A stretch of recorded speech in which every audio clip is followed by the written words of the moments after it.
Ok, hola, muy buenos amigos de YouTube, aquí el Come Maníaco. Bueno, antes de iniciar el video, debo decir que lo que estoy a punto de hablar es una crítica, y como tal, va a ser lo más objetiva que pueda realizar. Ustedes pueden refutar los argumentos que doy, a la parte que sería más gratificante para mí poder debatir con ustedes. Dicho esto, empecemos con la crítica. Hablar de Spider-Verse como tal es un poco complicado, puesto que no sé por dónde empezar, y de hecho tengo tantas cosas que decir que podría desprender varios videos a partir de ese tema. Ante esto, quiero comenzar con la idea conclusoria, para que me sigan el hilo durante todo el video. Esta es, Spider-Verse es un montón de ideas con potencial desaprovechadas que no llegan a ningún lado y terminan en nada. Antes de que se vuelvan locos y cierren el video, pasemos a hablar primero del evento principal. Me refiero a la historia hecha en The Amazing Spider-Man. Para esto daré los puntos más importantes. Primero, Peter no hace algo relevante en todo el evento, y no se siente como si él fuera especial. No se ve en lo absoluto un Spider-Man enfocado en la amenaza, y de hecho, todos sus planes son sumamente simples, tanto que resulta imposible creer que él debería liderar a los Spider-Man, cuando a pesar de estar más alejado de la esencia de Spider-Man, Otto hace un mejor trabajo que Peter. ¿Cuál es la explicación a todo esto? Mala escritura y deseo de enaltecer a Otto, todo de parte de Slott. Segundo, todos los personajes son idiotas para la conveniencia de la trama. Silk, por estar todo el tiempo como una adolescente interesada en ver por quién más tendría atracción sexual, además de huir al menor indicio de problemas. Ezequiel, por guardar todo el secreto de los herederos y la profecía, a pesar de que la mayoría de Spider-Man y el Peter especial, entre comillas, lo conoce, y revelarlo todo convenientemente a la hora de su muerte. Otto, quien estúpidamente cree que Peter está atrás en su línea temporal, a pesar de que su existencia da a conocer que Peter sobrevivió a cualquier catástrofe antes de que él lo poseyera. Del resto de personajes no se puede decir mucho, puesto que son de fondo, que no tienen ni voto ni voz, además que algunos tienen sus respectivos tie-ins. Tercero, la historia es pésima, puesto que todo consiste en perder y huir, todo sin la más mínima pizca de estrategia. Tampoco ayuda que la mayoría de eventos se den por conveniencias e incongruencias totales. Cuarto, el enorme tropo en la historia que representa la introducción e integración de Ben Parker. Cuando por fin hay tiempo de hacer interactuar a los Spider-Man y ver su reacción a la terrible amenaza, llega esta historia que no llega a ningún lado y que se soluciona de la peor manera posible a interrumpir esto. Quinto, todos los villanos son sádicos, unidimensionales, idiotas, sin nada de profundización ni desarrollo, que siguen estúpidamente una profecía de la que nunca se sabe de dónde se origina. Lo peor fue la forma de cómo delegaron uno de los giros más importantes, que es el de Karn, a un tie-in.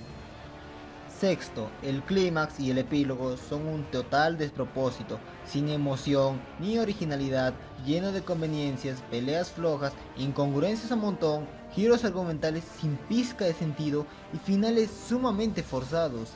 Dentro de esto, debo mencionar cómo arruinaron completamente el arco que venía manejando Spider-Girl con una conclusión patética. Séptimo, cuando el arte pasa a Camuncoli, tanto el dibujo como el entintado son sumamente flojos, reduciendo la tensión y creando comedia involuntaria en varias de sus escenas. Bueno, ahora dirán que tal vez no haya nada bueno en el evento, pero dentro de todo esto hubo pequeños estragos de buenos momentos. La introducción cuanto mucho es decente y da una buena idea de cómo será el evento, lástima que progresivamente la historia como los personajes decayeran. El arte de Coipel es sumamente grandioso y logra crear un buen aire de tensión y guerra. A pesar de que contrastaba con la tensión creada en el evento, las escenas de los Ultimate Spider-Man logran entretener dentro del sinsentido de la historia.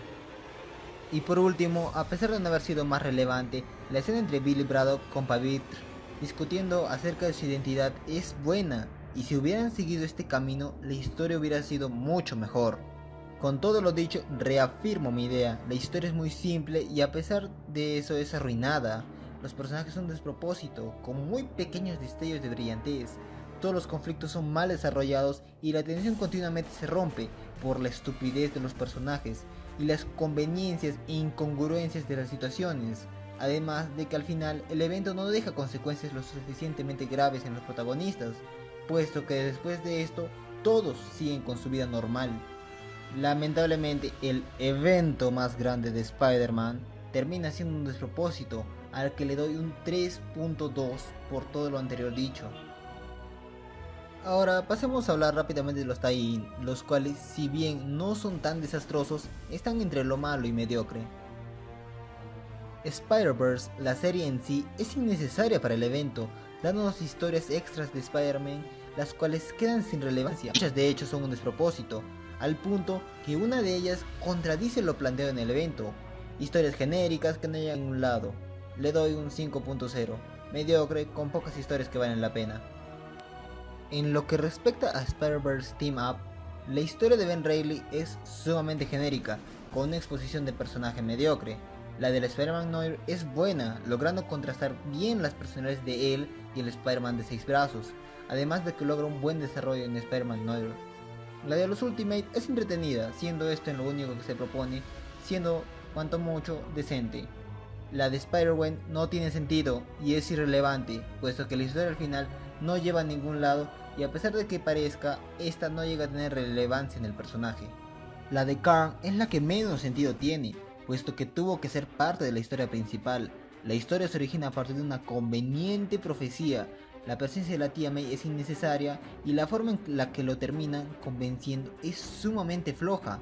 Finalmente, la de Mayday es floja en todo sentido, puesto que tras conocer la conclusión de su arco, todo intento por desarrollarla en el evento termina en decepción, además de que por sí todo lo acontecido es flojo e irrelevante. Con todo esto en cuenta y con gran parte de las historias con buen arte, la miniserie en general se lleva un 4.8. Solo 2 historias son buenas en sí, el resto un despropósito.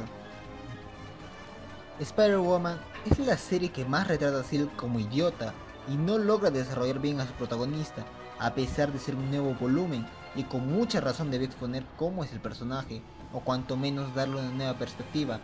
Los tie-ins cometen muchas incongruencias, además que casi todo se da por conveniencias.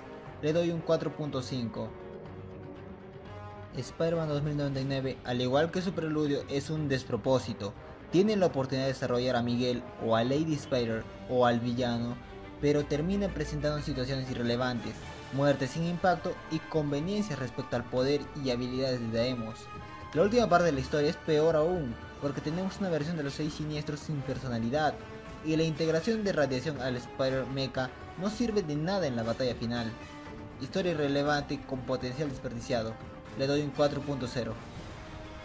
Por último, Scarlet Spiders es la serie que argumentalmente es, hasta cierto punto, mejor que las demás, pero eso no es decir mucho, puesto que el villano es unidimensional, el desarrollo de la historia sigue basándose en conveniencias y los personajes principales son solo expuestos cuanto mucho, pero al menos pudo crear una historia decente que se involucraba bien con el evento. Lamentablemente, el arte reduce mucho del peso de la trama, reduciendo el impacto de la situación. Le doy un 4.5, pudo ser mejor.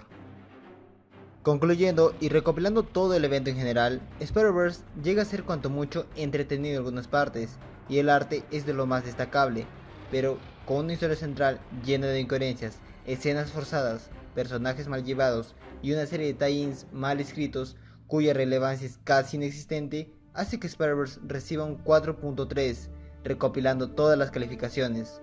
Una mala serie que sí se lleva el título sobrevalorado. Bueno, esa fue la crítica de Spider-Verse. Ahora, ya sea como opinión, crítica o querer refutarme lo dicho aquí, te toca hablar a ti sobre este evento. Eso fue todo, gracias por ver este video.